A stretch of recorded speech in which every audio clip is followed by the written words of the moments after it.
જો આ કુંડી ગામનું બોર્ડ છે, કુંડી ફાટક જે મેઇન હાઈવે પર આવેલું છે. હવે કેટલો ગામમાં વિકાસ થયો છે એ મેં તમને બતાવું. આ એન્ટ્રન્સમાં જ જુઓ ખાડા ને રસ્તો કેટલો પતલો કે જ્યાં માંડ એક 4 વ્હીલ જઈ શકે.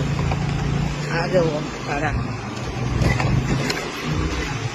આ જુઓ રસ્તાની હાલત.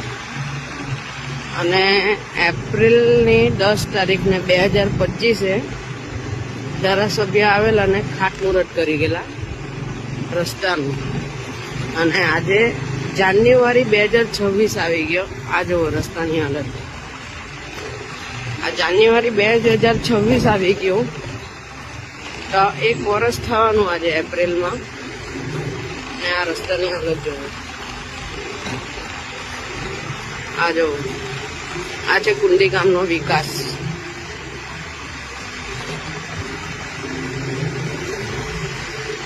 આ જુઓ, આ રસ્તો સિંગલ પટ્ટી એકદમ, જ્યાં 2 4 વ્હીલ પણ ઇઝીલી નહીં જઈ શકે.